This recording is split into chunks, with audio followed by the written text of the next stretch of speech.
परमात्मा पाप कर्म दंड को भी काट सकता है। अभी तक जिस भी संत व महापुरुष से मिले उन्होंने यही बताया कि पाप कर्म फल भोगने से ही समाप्त होगा। वह प्रभु कौन है? वो जो पाप को काट देता है, काल के बंधन से छुड़वा देता है। उसका वास्तविक नाम क्या है? पूजा की विधि क्या है? ये सभी प्रश्नवाचक चिन्ह पूर्ण रूप से हटाने के लिए अवश्य सुने जगत गुरु तत्वदर्शी संत रामपाल जी महाराज के अमृत वचन, सभी पवित्र शास्त्रों के आधार पर। सत साहिब। और है लग चोट काल जा करके, लग चोट काल जा करके, लग चोट काल जा करके, लागी का मार्ग और है लग चोट कले जा करके, कलेजा करके। परमात्मा कहते हैं कबीर वैद बुलाइया पकड़ के देखी बाँ, वैद न वेदन जाने ही मेरा करक कलेजे माँ। परमात्मा कहते हैं जो भक्त बहन भाई जो भक्त बन जाते हैं, सच्ची श्रद्धा से वो भक्ति करते हैं, परमात्मा की चाह उनका इतनी हो जाती है कि कबीर प्रभु कहते हैं कि भक्त अपने ऊपर लेते हैं। प्रभु कहते हैं मैं परमात्मा की यानी एक भक्त प्रभु की चाह में उसकी इतनी जबरदस्त कसक बना उसके हृदय में कि लोग तो उसको बीमार समझने लग जाए कि ये तो सूखता जावा है, उदास सा रहता है, किसी से बोलता है कोई ना। तो परमात्मा कहते हैं मेरी ऐसी सतिथि होगी, मेरी मीन भक्त की, जो सच्चा भक्त होता है, श्रद्धा से जो भक्ति करता है। कहते हैं कबीर वैद बुलाइया पकड़ के देखी बाँ, के वैद घर वालों ने सोचा है बच्चा बीमार हो गया, लड़का हमारा भाई बहन जो भक्ति कर रहा है, जो ना बोलता ना कोई हमारे से बात करता, गुमसुम सा रहता है, और डॉक्टर बुला लिया वैद। उसने नाड़ी देखी, नो कहे वैद ना वेदन जान ही, मेरे दुख ने वैद नहीं जान सका क्योंकि मेरा करक कलेजे में, मेरे तो उस भगवान की तड़फ है कालजे में, दिल में वह करक लाग रही है, वह कसक है। करक माने चीज, एक विशेष चाह होती है किसी वस्तु की, तड़फ। तो क्या कहते हैं लागी का मार्गे और है लग चोट काल जा करके, लग चोट काल जा करके, लग चोट काल जा करके, लागी का मार्ग और है लग चोट काल जा करके। बन बीच भरतरी बोहप ने एक मारा ताण निशाना, बन बीच भरतरी बोहप ने एक मारा ताण निशाना, कोई घड़ी सदी थी आवन की साधु का हो गया आना, कोई घड़ी सदी थी आवन की साधु का हो गया आना, ये कोई मुआ मर्ग जवा दियो नत तार धरो न बाणा, ये मुआ मर्ग जवा दियो नहीं तार धरो न बाणा, वो जिंदा कर दिया डोर था शिष बना परीक्षा करके, शिष बना परीक्षा करके, शिष बना परीक्षा करके, लागी का मार्ग और है लगे चोट कलेजा करके, लगे चोट कलेजा करके, लगे चोट कालजा करके, लागी का मार्ग और है लगे चोट कलेजा करके।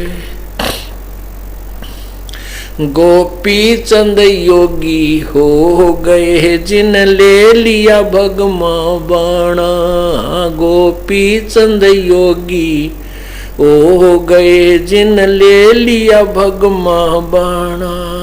गुरु महल जनान बेजते डोडी पे अलख जगाना, गुरु महल जनान बेज थे डोडी पर अलख जगाना। भोजन 3600 त्याग के भिक्षा का भोजन खाना, व्यंजन 3600 त्याग कर भिक्षा का भोजन खाना। तन पड़ गया कमजोर था ना खाया उदर वर्क, ना खाया उदर वर्क, ना खाया उदर वर्क। लागी का मार्ग और है लगे चोट काल जा करके, लगे चोट काल जा करके, लगे चोट काल जा करके।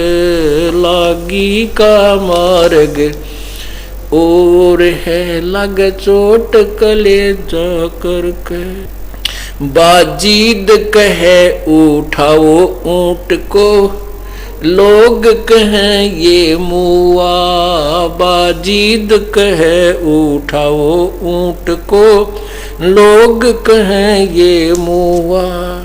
रही उठन वाली चीज नहीं गया ओढ़ सलानी सुआ, रही उठन वाली चीज नहीं गया ओढ़ सलानी सुआ।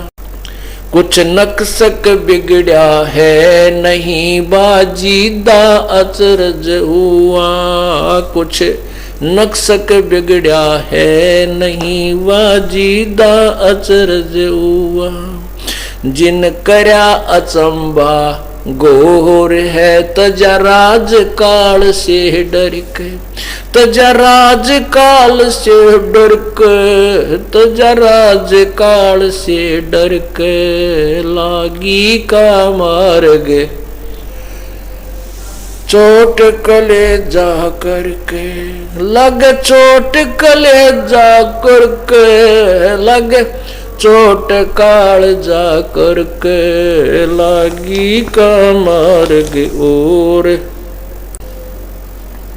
सुल्तानी मगन बैराग में जिन तज दिया बलख बुखारा, सुल्तानी मगन बैराग जिन तज दिया बलख बुखारा। कद पालकियां में चालते आज ठालिया गुदड़ बारा, कद पालकियों में चालते आज ठालिया गोदड़ बारा। सब संगी छोड़ी रोवती रोवे था कुणबा सारा, सब संगी छोड़ी रोवती रोवे था कुणबा सारा। वो शोर मचारण वास में ना देखा पीछा फिर के, ना देखा पीछा फिर के, ना देखा पीछा फिर के। लागी का मार्ग और है लग चोट काल। कुएं में शेख फरीद ने किसी मीठी बोली भाषा, कुएं में शेख फरीद ने किसी मीठी बोली भाषा।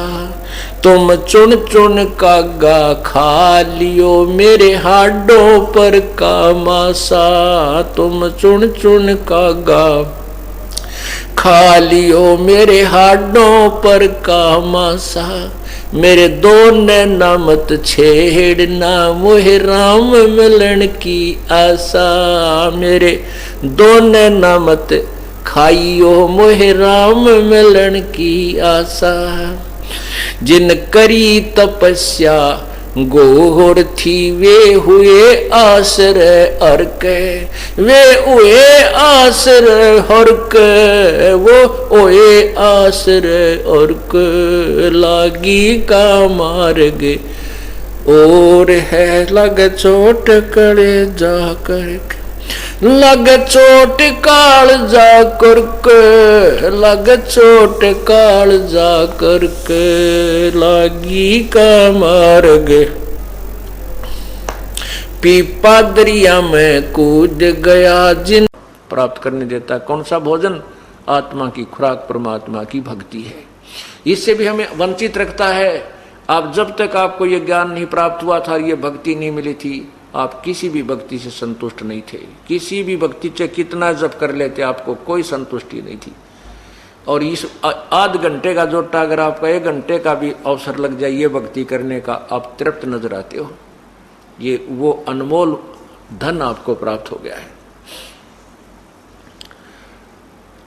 तो गीता जी के ज्ञान को आपको कल सुनाएंगे। अब समय 2 घंटे उसके करीब हो गया है।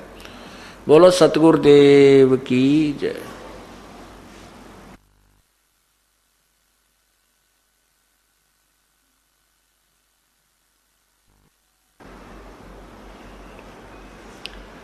परमपिता परमात्मा सर्व सृष्टि रचनहार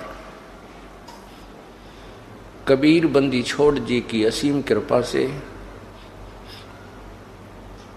ये 5 दिवसीय समागम चल रहा है। ऐसे शुभ काम उस पूर्ण प्रभु की अपनी रजा से ही हुआ करते हैं। और ऐसे शुभ समागम में बहुत ही पुण्यात्मा, बहुत ही अच्छे संस्कार वाली आत्माएं पहुंच पाती हैं। कहते हैं सकल पदार्थ हैं जगमाही और भाग्य बिना नर पावत नाही।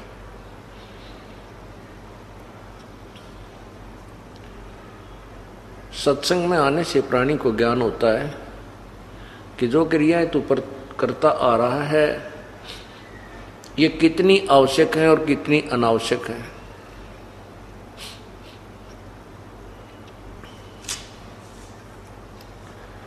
और सत्संग के वचनों को सुनकर ये प्राणी फिर अपना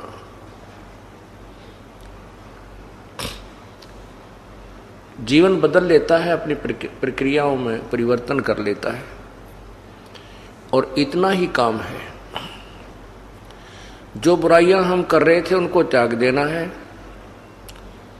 और जो प्रभु के दिए हुए नियम हैं, परमात्मा का जो संविधान है उसको स्वीकार कर लेना है। हम संविधान तोड़कर अपराधी बन जाते हैं, संविधान नहीं तोड़ेंगे तो हम अपराधी नहीं बनते। संविधान कैसे कैसे टूटता है। बुराई करने से परमात्मा का संविधान टूटता है। शराब पीने से, तंबाकू प्रयोग करने से, मांस खाने से और अन्य नशीली वस्तुओं का प्रयोग करने से, चोरी, डाके, ठगी, जारी, बुरी नीयत और अन्य झूठ, कपट, हिंसा आदि से परमात्मा का विधान भंग होता है, जिस कारण से ये प्राणी अपराधी बनता है। फिर आध्यात्मिक मार्ग के अंदर संतों का एक विधान प्रभु का ही दिया हुआ अन्य है, जिसमें है कि शास्त्र अनुकूल साधनाएं करना, शास्त्र विधि को त्याग कर मनमानी पूजा करना भी अपराध है। शास्त्रों में जो लिखा है कि पूर्ण परमात्मा ही भक्ति योग्य है, उसी की साधना से जीव का कल्याण संभव है, उसको त्याग कर अन्य जो पूजाएं करते हैं वो मूर्ख लोग हैं। पवित्र गीता जी मैं आपको आज दिखाऊंगा, पढ़ के सुनाऊंगा। उस पवित्र सदग्रंथ में क्या अनमोल खजाना भरा है भक्ति का, और हम उसको समझ नहीं सके क्योंकि हमें जो गुरुदेव मिले थे, जो गीता जी के अनुवाद करता थे, वो तत्व ज्ञानहीन थे।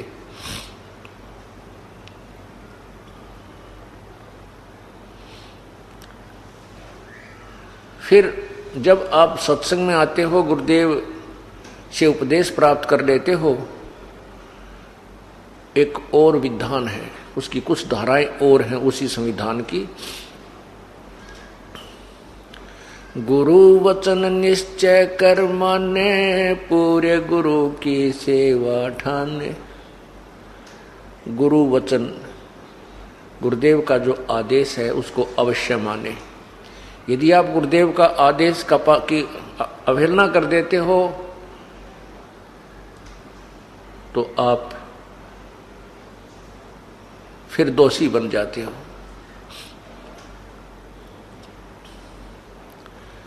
गुरुजी क्या आज्ञा देंगे आपको? गुरुजी आज्ञा देंगे शराब नहीं पीना, तम्बाकू नहीं पीना, चोरी नहीं करना बेटा बेटी, शुभ कर्म करना, मन कर्म वचन से भी किसी का बुरा नहीं सोचना, राग द्वेष को समाप्त करना। धीरे धीरे कम हो जाएगा, एकदम तो नहीं होता। सत्संग के जो वचन हैं, भक्ति है, ये ट्रीटमेंट है इन सभी विकारों को धीरे धीरे नॉर्मल करने का। कई भक्तजन कहते हैं कि हम तो नाम जप लेंगे, काम क्रोध मोह लोभ अहंकार पर काबू पा लेंगे। वैसे क्या नाम लेना? नहीं, ये उनकी भूल है। यदि काम क्रोध मोह लोभ अहंकार पर नाम लेने से पहले काबू आ गया तो भक्ति करने की आवश्यकता है को नहीं। फिर तो वो परमात्मा तुल्य यानी देव स्वरूप आप हो गया। हाँ, नाम लेने से पहले जो विकार त्यागने हैं वो है सुल्फा, शराब, मांस, तम्बाकू, सिगरेट, बीड़ी आदि के माध्यम से जो भी हम प्रयोग करते हैं, इनको त्याग दोगे, ये भी बहुत ही आपकी बहादुरी है। ये भी आपसे नहीं छूटेंगे, नहीं त्यागे जा सकते हैं। आशीर्वाद संत का चाहिएगा। उस आशीर्वाद कई प्रकार से काम करता है। एक तो आपकी नीत साबित हो जावे, मैं बुराई त्यागना चाहता हूँ और आपका उपदेश लूंगा। हे परमात्मा, हे प्रभु, हे कबीर देव जी, और साथ में उन्हीं के नुमाइंदे अपने जिससे वो उपदेश लेना चाहते हैं उस संत को भी साथ रखे और कहे कि मैं उपदेश लेना चाहता हूं, मेरी बुराई नहीं छूट रही है, हिम्मत दो प्रभु। तब परमात्मा का आशीर्वाद उस बच्चे तक पहुंचेगा। यदि उसकी नीत साबित है, वो त्यागना चाहता है, तो प्रभु जरूर मदद कर देगा और छुड़वा देगा। परमेश्वर की कृपा बिना या बीड़ी भी ना छूटे। बीड़ी तो सबसे कमजोर शत्रु है इस जीव का, यह ना छूटा उस परमेश्वर की रजा बिना। अब जो भक्त, जैसे कल आपको बताया था कि जो पुण्यात्मा पिछले जन्मों में कभी परमेश्वर की साथ रही हैं, शरण में रही हैं, वो स्वयं आए हैं या अपना कोई संत भेजा है, तो वो पुण्यात्मा से आज कितनी बुराई कर रही हैं। शराब भी रोज पिया करती, सुल्फा भी पीती थी, मांस भी खाती थी, तम्बाकू बीड़ी का भी प्रयोग करते थे, और जिस दिन से उपदेश लेने की ठानी, परमात्मा ने तुरंत चांदना कर दिया, उनकी सब बुराई छुटवा दी। अब उनको उनसे बांस आती है, बदबू आती है, दुर्गंध आती है। किससे? शराब, मांस, तंबाकू से। और फिर वो क्या बताते हैं जी, नाम लेने से पहले भी हम दुखी थे, शराब और बीड़ी तय।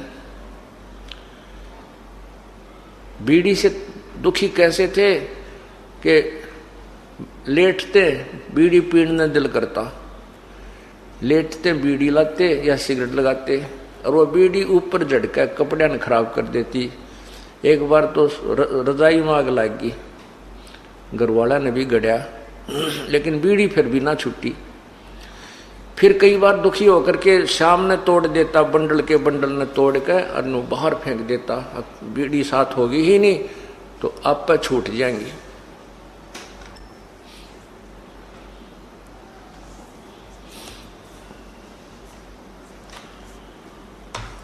तो वो कहता है कि ऐसे करके हम शाम न तो सो जाता, 1-2 घंटे के बाद फिर आंख खुल जाती, नींद से जाग जाता और बीड़ी की ललक उठती।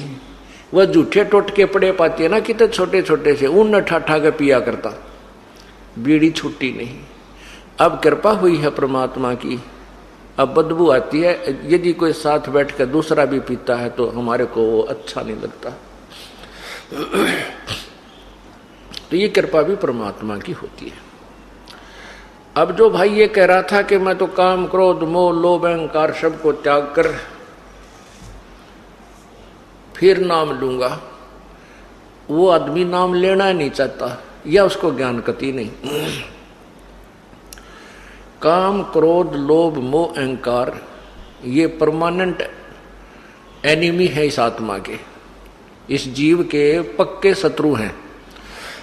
और इनसे ना ब्रह्मा जी बच सके हैं, ना विष्णु जी, ना शिव जी।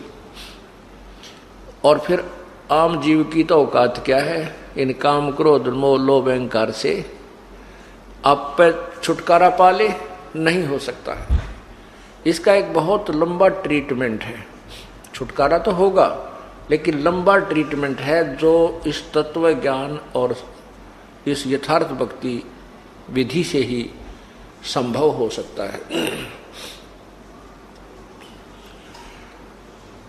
क्या बताते हैं,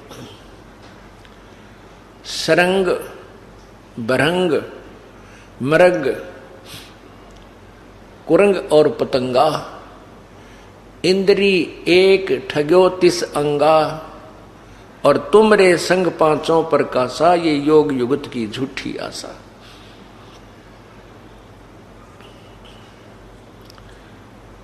क्या बताते हैं कि शब्द सप्रश रूप रसगंध ये 5 विकार जीव का लगा रखे हैं इस काल भगवान ने। क्यों लगा रखे हैं कि ये परमात्मा की भक्ति ना कर ले। वह कभी कोई संत आवे और यथार्थ भक्ति का वो संदेश देवे तो वो उस भक्ति को कर ना सके, और दूसरी जो भक्ति हमारी है उसको ये करते रहें और उसमें ये काम क्रोध में भी लिप्त रहें, तो इनकी यहीं पर जन्म मरण की प्रक्रिया बनी रहेगी। ये सूझबूझ से काल भगवान ने अपने ये विकार लगा रखे हैं।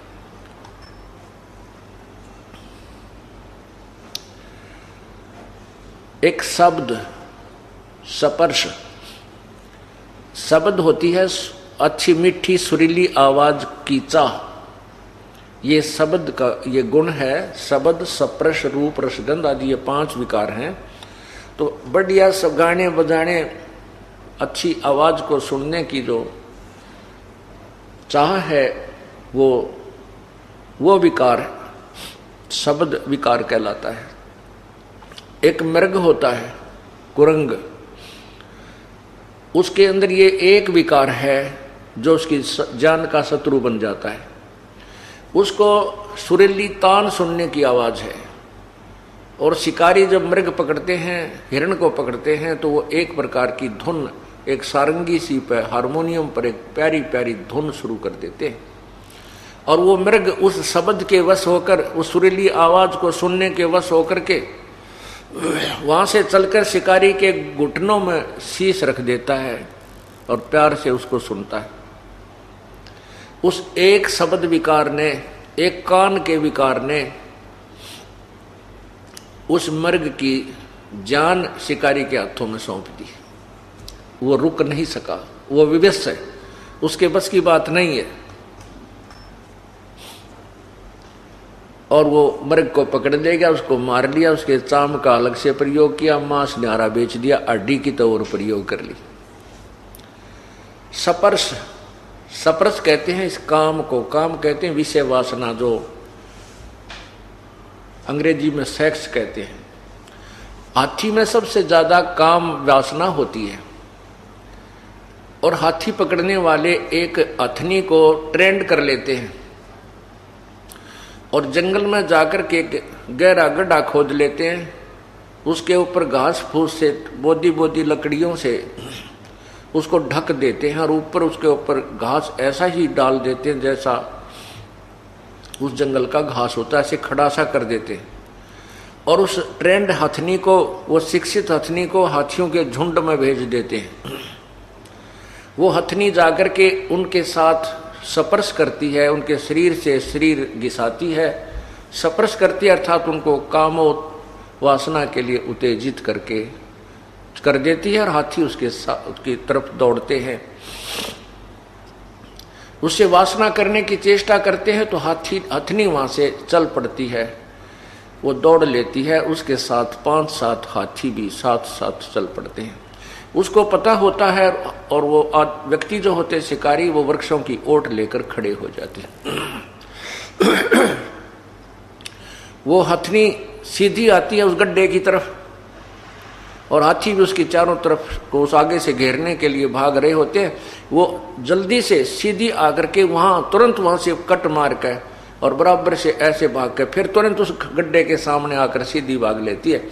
हाथी सीधे ही भाग लेते हैं और उस गड्ढे के अंदर वो गिर जाते हैं। जब गड्ढे में वो गिर जाते हैं, उस बड़े बड़े चिंगाड़ते हैं, शिकारी फिर उनको हंटर लगा लगा कर काबू कर लेते हैं और फिर गांव गांव में नगर नगर में सर्कस में ले जाकर उनकी रेल बनाते हैं, उनका जुलूस निकालते हैं। एक सप्रस विकार के कारण हाथी विवश हो गया, परवश हो गया और अपना जीवन व्यर्थ कर लिया। हाथियों को मारकर भी उसकी खाल, हाथी का दांत, पता नहीं क्या प्रयोग करते हैं। फिर रूप, एक जैसे शाम को लाइट जले थी, इस पर कितने ये कीट पतंग उड़ उड़ कर टक्कर मार रहे थे। ये रूप विकार है इनके अंदर। पतंग दीपक के ऊपर जाकर के उस रोशनी के वश होता है, उसका रूप के ऊपर उसकी कसक है और रूप के ऊपर आसक्त हो जाता है और दीपक के ऊपर जाकर गिर जाता है, गिरते ही जल के मर जाता है। ये हजार की वोल्टेज की ट्यूबें जग रही हैं, इनके ऊपर ये मक्खियां, ये पतंग जाते हैं और वहां मर जाते हैं। एक विकार ने, रूप के ऊपर आकर्षित होने वाले विकार ने उस पतंग की जान ले ली। शब्द स्पर्श रूप, अब रस, रस माने जीभ का स्वाद। जीभ के स्वाद के वश मछली होती है। मछली पकड़ने वाला क्या करता है, एक मांस का टुकड़ा एक कांटे में डाल लेता है, उस कांटे का, उस हुक का एक रस्सी बांध लेता है और उसको पानी में छोड़ देता है, रस्सी अपने हाथ में रखता है। वो मछली उसको खाने के लिए एकदम दौड़ती है, वो हुक उसके गले में अटक जाता है और वो ऐसे झटका देता है शिकारी मछियारा, वो मछली बाहर आके गिरती है। एक जीभ के स्वाद ने मछली की जान ले ली।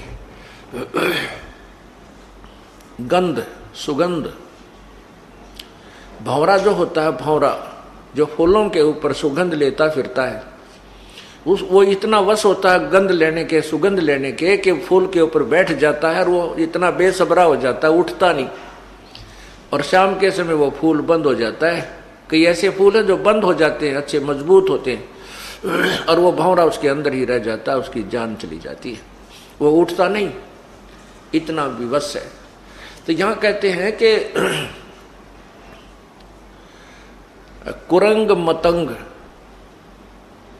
कुरंग कहते हैं मृग को, मतंग कहते हैं हाथी को, और पतंग रूप, कुरंग मतंग सरंग और भृंगा, इंद्री एक ठगो तिस अंगा। ओए होए,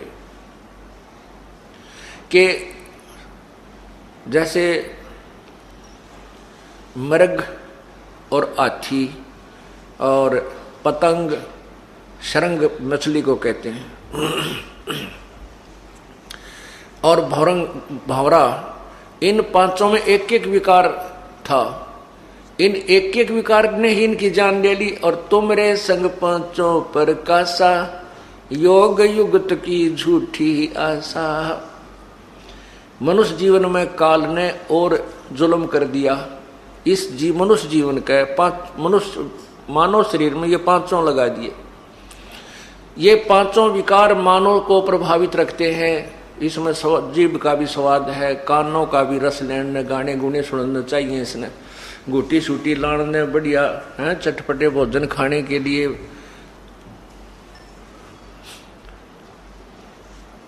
और विषय वासना भी कोई अंत ही नहीं इसके, इस शरीर में। परमात्मा कहते हैं हमें समझाने के लिए,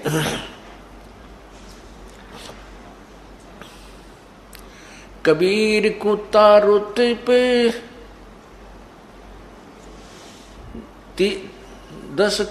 30 दिन रहे उजासे,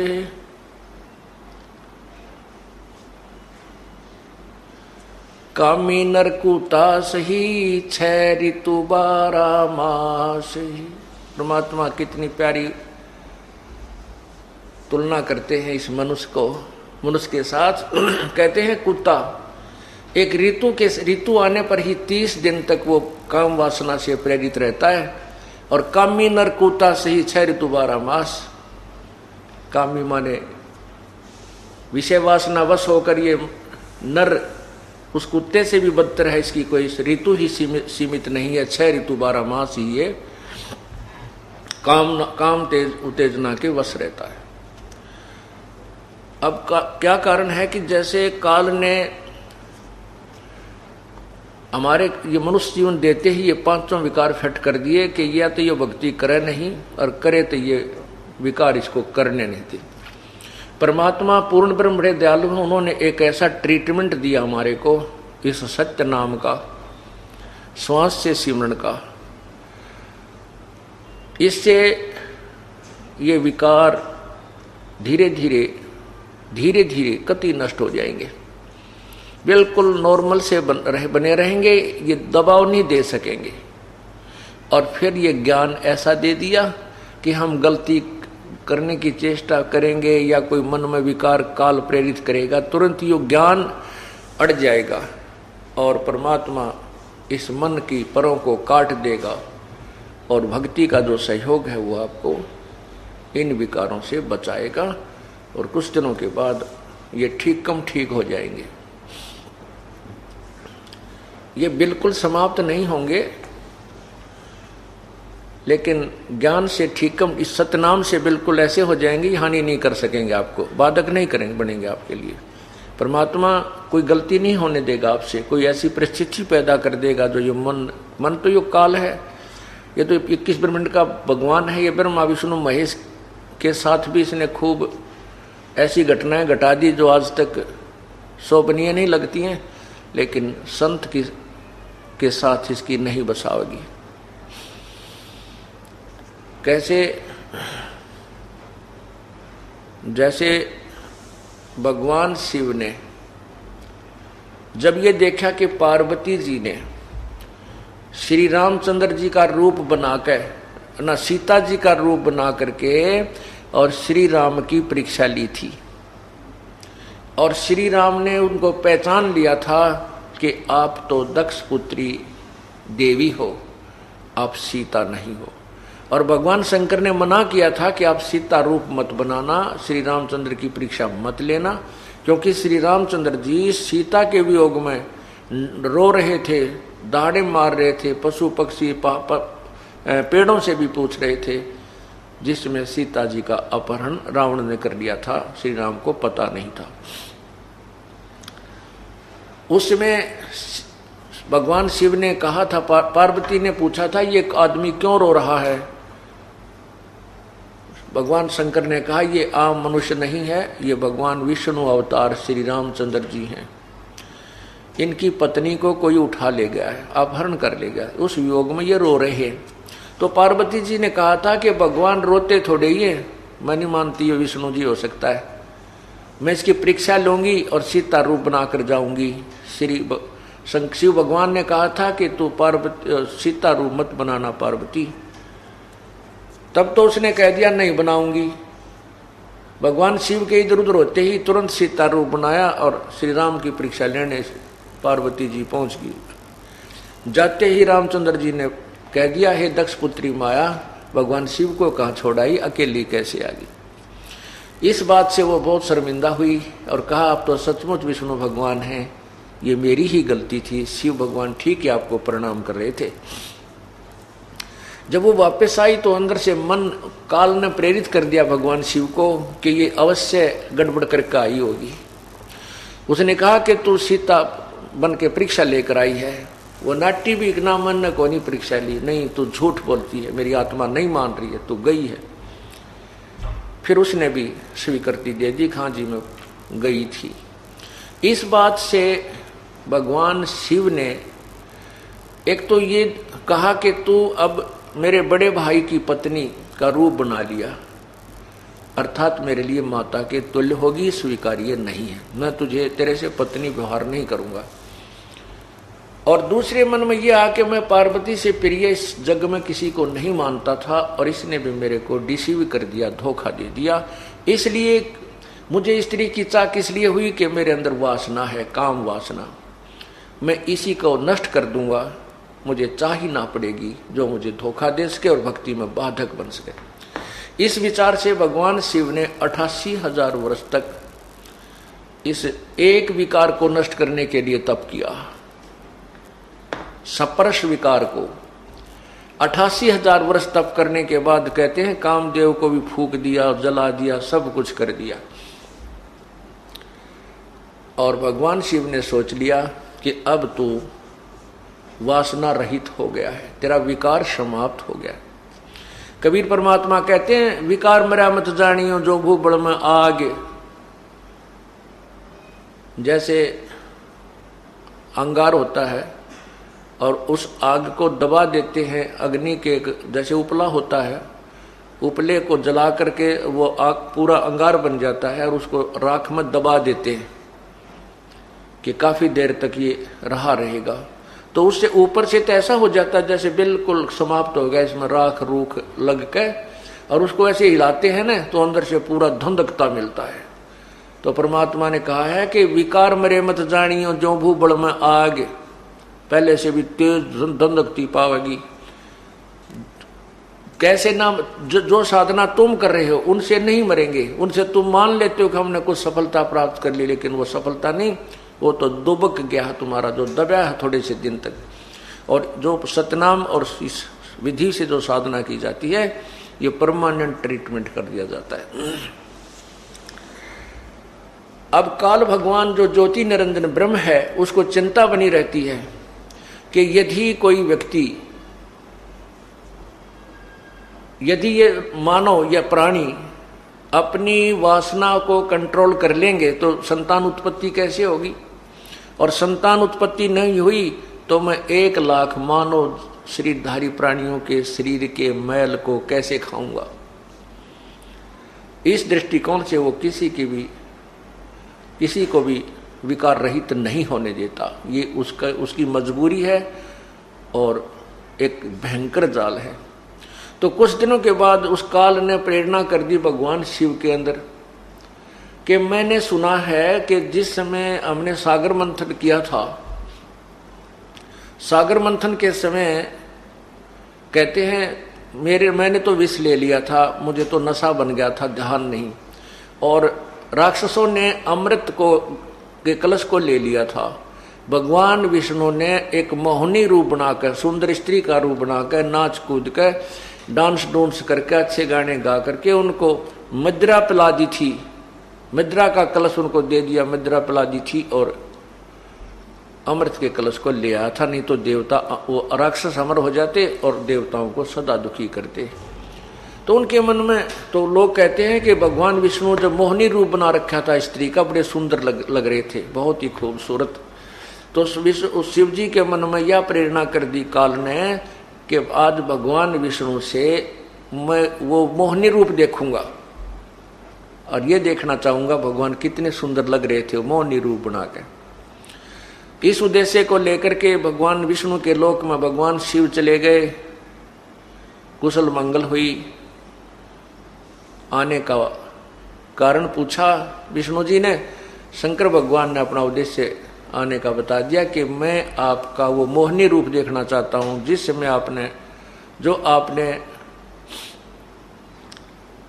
सागर मंथन के समय बनाया था। विष्णु जी हंसने लगे, कहने लगे भोलेनाथ वो कोई समय था, मोहिनी रूप बना लिया, बार बार थोड़ी औरत बना जाता है, वो तो कोई समय था भाई। शंकर भगवान बोले नहीं भगवान, मैं तो बैठ गया आपके द्वार पे, जब तक मोहिनी रूप नहीं दिखाओगे मैं नहीं जाऊं। भगवान विष्णु ने सोचा ये तो भाई पक्का दुनका है, 88,000 वर्ष तक बैठा रहा और जब मैं इसको यहाँ से नहीं कोई इसका उद्देश्य पूरा नहीं करूंगा तो बैठ जाएगा यहाँ पर ना, मेरा कितने दिन बैठा रहेगा। भगवान विष्णु कहने लगे कोई बात नहीं, कुछ देर में मैं आपको मोहिनी रूप दिखाता हूँ, आप बैठो यहाँ। यूं कह करके अपने मकान महल में चले गए। उधर से अंतर्ध्यान होकर के जहाँ शिव जी अकेले बैठे थे बाहर बरंडे में, आगे सामने मैदान और बाग बगीचा था। विष्णु जी एक सुंदर लड़की का रूप बना करके एक पेड़ के नीचे खड़े हो जाते हैं जिसमें ऐसे वस्त्र थे जो अर्धनग्न शरीर हो। शिव जी ने इधर देखा कोई दिखाई नहीं दे रहा था। उठ के उस स्त्री की तरफ चल पड़े और वो लड़की आगे आगे चलने लगी। शिव जी ने भी लंबी लंबी कदम रख के उसके हाथ पकड़ लिया और वो आगे चलती रही। कहने का भाव ये मैं पुराण में लिखा है जो हम आपको बता भी नहीं सकता भगवान शिव जी की क्या दशा हुई। तो उसी समय भगवान विष्णु ने अपना विष्णु रूप बना लिया। तब भगवान शिव जी शर्मिंदा से हो गए। अब परमात्मा याद दिलाते हैं कि ये जिस विकारों को विषय वासनाओं को तुम समाप्त कहते हैं, जैसे अग्न काष्ठ के माही है व्यापक पर दिसे नाही, ऐसे कामदेव पर चंडा व्यापक सकल दीप नौखंडा।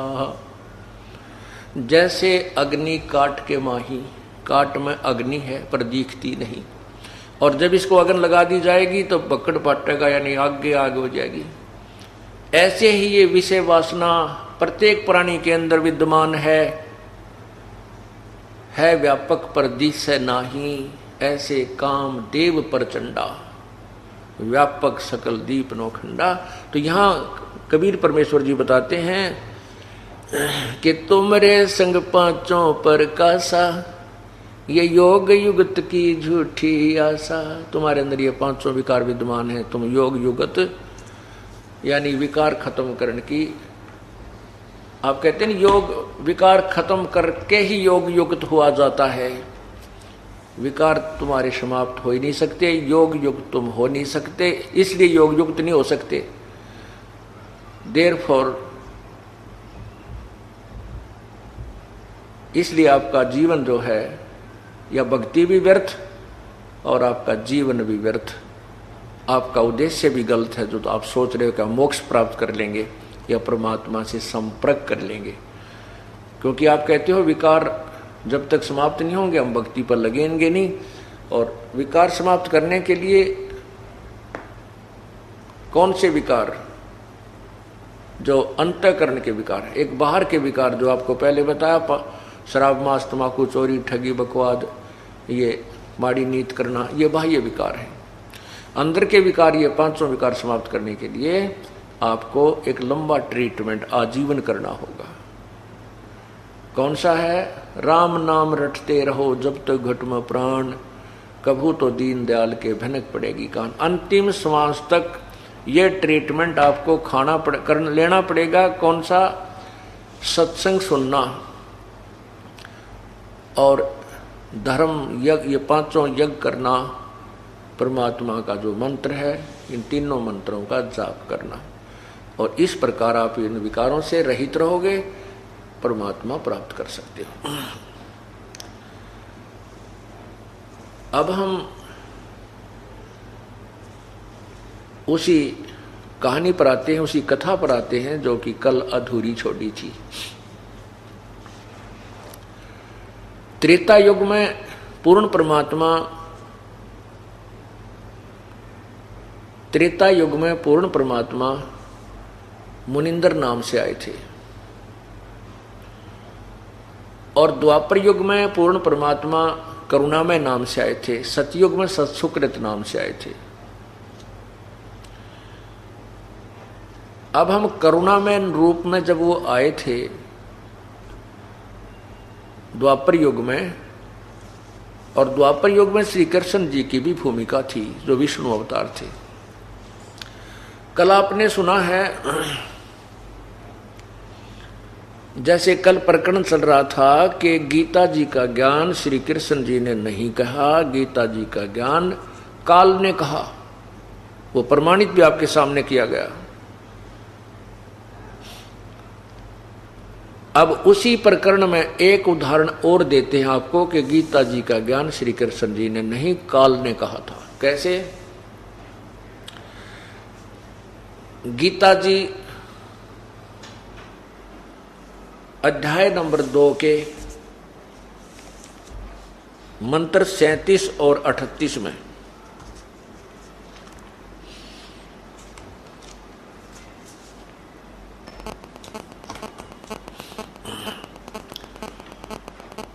लिखा है कि गीता ज्ञान दाता अर्जुन को कह रहा है कि अर्जुन, या तो तू युद्ध में मारा जाकर स्वर्ग को प्राप्त होगा, अथवा संग्राम में जीतकर पृथ्वी का राज्य भोगेगा। इस कारण हे अर्जुन, युद्ध के लिए निश्चय करके खड़ा हो जा, यानी युद्ध कर ले। 38 श्लोक में, अध्याय नंबर 2, गीता जी के अध्याय नंबर 2 श्लोक 38 में फिर कहा है कि जय पराजय, लाभ हानि, सुख दुख समान समझकर इसके बाद युद्ध के लिए तैयार हो जा। इस प्रकार युद्ध करके तू पाप को नहीं प्राप्त होगा, अर्थात तुझे पाप नहीं लगेंगे। अब ये जो ज्ञान है गीता जी का, ये ज्योति निरंजन काल ने दी कहा है, और इसमें जो वेदों का ज्ञान प्लस में अपनी जो युद्ध कराने के उद्देश्य से जो ऊट पटांग ज्ञान, इसमें दोनों भर दिए। कैसे? जैसे गीता अध्याय नंबर 2 के श्लोक 38 में तो कह रहे हैं कि जय पराजय का लालच ना करके, लाभ हानि ने त्याग के और युद्ध के लिए तैयार हो जा, तू पाप नहीं लगेगा। और 37 में उससे पहले वाले श्लोक में कह रहा है युकाल भगवान कि अर्जुन, यदि तो युद्ध में जीत गया तो सारी पृथ्वी का राज भोगेगा, हार गया और जो मर गया तो स्वर्ग जाएगा। लालच और लोभ दोनों दे भी रहा है, बता भी रहा है कि लोभ तेरे को ये है, लाभ ये है, तेरे को लाभ है और कि तू जीत गया तो पृथ्वी का राज भोगेगा, मर गया तो स्वर्ग में जाएगा। क्योंकि युद्ध में यदि सैनिक सीने में गोली खाकर मरता है, पीछा नहीं हटता है, उसको कुछ समय के लिए स्वर्ग का समय मिलता है। इस दृष्टिकोण से गीता ज्ञान दाता अध्याय 2 श्लोक 37 में तो लाभ बता रहा है, और 38 में नो कह जय और पराजय न छोड़ के लाभ हानि को भूल के तो युद्ध कर ले, पाप नहीं लगेगा। ये दोगला ज्ञान है। वेदों वाला ज्ञान तो सही है गीता जी में, जो ब्रह्म ने ही बोला है, और जो उसने युद्ध कराने के लिए अटकल लाई है वो ज्ञान ठीक नहीं उसका। अब गीता जी अध्याय नंबर 4 के 3 के अंदर कहा कि अर्जुन कह रहा है भगवान आपकी ये दो तरफा बातें यानी दोगली बात मेरे समझ में नहीं आती।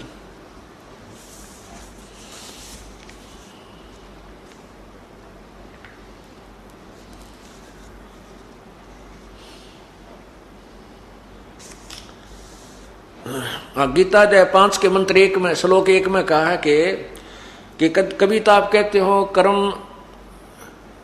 कर्म योगी से, कर्म सन्यासी से कर्म योगी अच्छा है, कभी आप ज्ञान को उत्तम बता रहे हो। तो आप ये दो तरफी आपकी बातें, यानी दोगली बातें मत करो, एक निश्चय करके बात बता, निश्चय करके ज्ञान कहिए। क्योंकि अर्जुन सोच रहा है कि कृष्ण बोल रहा है, लेकिन कृष्ण के शरीर में वो काल बोल रहा था। अब हम क्या लेते हैं कि गीता जी अध्याय नंबर 2 के श्लोक 37 में कहा है कि युद्ध में जीत गया तो सारी पृथ्वी का शासन करेगा, हार गया मर गया तो स्वर्ग जाएगा। 38 में कहा है कि तुझे कोई पाप नहीं लगेगा तो युद्ध कर ले। तो अध्याय नंबर 11 के मंत्र 32 में कहा कि तू तो केवल निमित्त मात्र है, ये तो मैंने सारे मार रखे हैं, मैं काल हूं, मैं खाने के लिए सबको आया हूं। अब इस प्रमाण को प्रमाणित करने के लिए एक कथा सुनाता हूं। युद्ध के उपरांत पांडव विजयी हुए, कौरव हार गए, पराजित हुए। कुछ समय के उपरांत क्या होता है कि युधिष्ठिर जी को, जो पांडवों का बड़ा भाई था, उसको राजगद्दी पर बैठा दिया गया। कुछ समय उपरांत युधिष्ठिर जी को भयंकर सौपन आने लगे, बुरे बुरे सौपन आने लगे।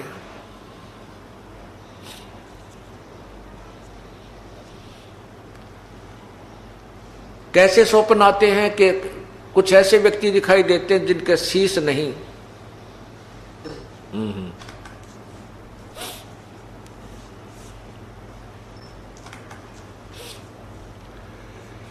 अब वो ऐसे बुरे बुरे सौपन आने लगे जैसे सिर कटे हुए व्यक्ति घर में घुस रहे हैं, हाहाकार मच रही है, और ऐसा आवाज आ रही है जैसे युद्ध में शहीद हुए उन सैनिकों की विधवाएं रो रही हैं और उनके अनाथ बच्चे अपनी माँ से लिपट कर रो रहे हैं, माँ हमारा पापा, हमारे पिताजी, हमारे डैडी कब आएंगे। वो बच्चों को सांत्वना दे रोती हुई बताती है, बेटा वो फौज में गए हैं, कुछ दिनों में आ जाएंगे। और उधर से अपनी चूड़ियां फोड़ रही हैं और दुहागन हो रही हैं, टक्कर मार मार कर रो रही हैं और कह रही हो कि एक खूनी राजा तुझे क्या मिल गया, हमारे पतियों के खून को पीकर, उनके खून को पीकर आज तू शासन कर रहा है, उनका खून पी रहा है। ऐसे मन में ऐसे सौपन आने लगे, बेचैन होकर युधिष्ठिर बैठ जाता है, सारी सारी रात ऐसे आंखें फटी फटी सी रह जाती हैं, ऐसा भयभीत सा हो जाता है। द्रौपदी ने एक दिन देखा, पूछा क्या बात है स्वामी, आप सो क्यों नहीं रहे हो। तो युधिष्ठिर जी ने ऐसे ही कुछ नहीं कहकर टाल दिया और एक बार सोने का बहाना करके द्रौपदी को सुलाकर फिर बैठ गया। सारी सारी रात ऐसे जागता रहा। दूसरे दिन देखा, तीसरे दिन देखा तो द्रौपदी ने देखा कि खाना पीना भी छोड़ चुका है, सारा दिन ऐसे भयभीत सा रहता है, सारी रात जागता है, कभी झांकी खिड़कियों में जाकर देखता है, कभी इधर देखता है, उसको आवाजें आती हैं, चारों तरफ से बुरा हाल हो रहा है। तब द्रौपदी ने उन चारों पांडवों से कहा कि आपका भाई बहुत परेशान है, इसे पूछिएगा क्या समस्या है। 3-4 दिन से ना आहार ठीक कर रहा है, ना ये नींद ले पा रहा है। चारों पांडवों ने भाई से कहा, प्रार्थना की, भैया क्या हम आपके भाई नहीं हैं, आपके ऊपर कोई आपत्ति आई है, कोई राजकाज में दिक्कत है तो हम आपके भाई हैं और आपकी मदद करेंगे, आप हमसे क्यों राज छुपाए हुए हो। ये तो हमें मालूम है कि आप हमें दुखी करना नहीं चाहते, लेकिन एक समय ऐसा होता है हमने अपने भैया के साथ दुखी होना पड़ चाहिए। तो सारी बातें कहने के बाद युधिष्ठिर ने सच्ची बात बता दी, भाई ऐसे ऐसे हो रहा है, मेरे बस की बात नहीं है और मुझे बहुत डर लग रहा है, रात को कांपता रहता हूं। अब ऐसी जब समस्या आती है तो हम गुरुदेव के पास जाते हैं। श्री कृष्ण जी पांडवों के धार्मिक गुरु थे, यादव के भी धार्मिक गुरु श्री कृष्ण जी ही थे। सभी ने एक ही राय बनाई कि श्री कृष्ण जी के पास द्वारका चलते हैं, इस समस्या का समाधान और कारण पूछते हैं। श्री कृष्ण जी के पास पांचों पांडव पहुंच गए, सभी व्यथा अपनी बताई, उसका कारण जानना चाहा, साथ में समाधान भी पूछा। श्री कृष्ण जी ने कहा कि तुमने जो महाभारत के युद्ध में जो हिंसा की है, बंधुघात किया है, क्योंकि वो सारे रिश्तेदार इकट्ठे हो रहे थे, किसी की सेना थी, किसी का चाचा था, कोई मामा था, कोई साला था। कहते तुमने जो युद्ध में सैनिक मारे हैं, जो बंधुघात किया है, वो पाप दुखदाई हो रहा है। अब अर्जुन तो कानों सुन रहा था उन बातों को, कुछ तो याद थी उसके। उसने ये सुना था कि तुम्हें कोई पाप नहीं लगेगा अर्जुन, तो युद्ध कर ले। गीता ज्ञान देते समय भगवान कह रहा था। और अब भगवान कह रहा है कि तुम्हें वो पाप लग गए जो युद्ध में किए थे, हिंसा की थी। मैं मना कर रहा था, मैंने हाथ जोड़े, मैं गिड़गिड़ाया कि मैं नहीं लड़ूंगा, चाहे तीनों लोगों का राज भी मुझे दे दे तो भी मैं नहीं लड़ना चाहता, युद्ध नहीं करना चाहता। और उस समय तो मुझे इतना प्रेरित कर दिया, तो युद्ध कर ले, डरा धमका के, इसी बूंदी शकल दिखा के, मैं काल हूं, मैं खाऊंगा, मैं इतना डरा दिया युद्ध करवाने के लिए। और अब कहता है तुझे पाप लग, तुम्हें वही पाप लग गए। अब उस समय अर्जुन ने ये वाद विवाद करना उचित नहीं जाना। क्यों नहीं समझा कि यदि मैं अब भगवान श्री कृष्ण जी से ये पूछूंगा, विवाद करूंगा कि आप पहले गीता ज्ञान देते समय तो कह रहे थे कि तुम्हें कोई पाप नहीं लगेगा, तो युद्ध कर ले, और अब आप कह रहे तुम्हें ये पाप लग गए, इसमें के जाल साजी थी तेरी, आपको क्या मिल गया ये जुल्म करवा के। इसलिए नहीं बोला कि भाई युधिष्ठिर ये सोचेगा कि जो अब समस्या क्या आ गई कि श्री कृष्ण जी ने उसका समाधान बताया था, इस दुख के निवारण का समाधान ये बताया था कि एक अश्वमेघ यज्ञ करो, और उस अश्वमेघ यज्ञ में पृथ्वी के सभी देवता, सभी ऋषि मुनि, सभी वर्गों के लोग, जितने भी ज्यादा से ज्यादा जीव आ सके, मानव शरीरधारी, उन सबको आमंत्रित कीजिए। स्वर्गलोक के देवताओं को भी आमंत्रित कर लीजिए, और फिर ये एक धर्म भंडारा कीजिए, और एक शंख रखा जाएगा, पंचजन्य शंख रखा जाएगा।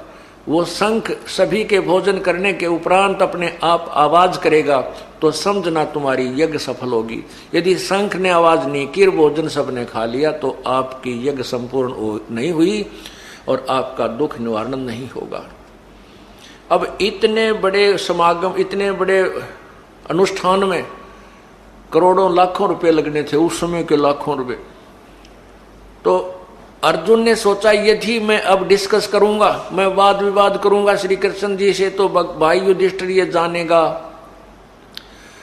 कि इसमें लाखों रुपए लगने हैं, और भाई मेरे ट्रीटमेंट होने में प्रसन्न नहीं है। माया का संसार है, कदम कदम पर धोखा है, शरण ले लो सतगुरु की, यही सुनहरा मौका है। ऐसे ही आध्यात्मिक वीडियो देखने के लिए हमारे चैनल को सब्सक्राइब करें। बोलो बंदी छोड़ सतगुरु रामपाल जी महाराज की जय। सत साहिब।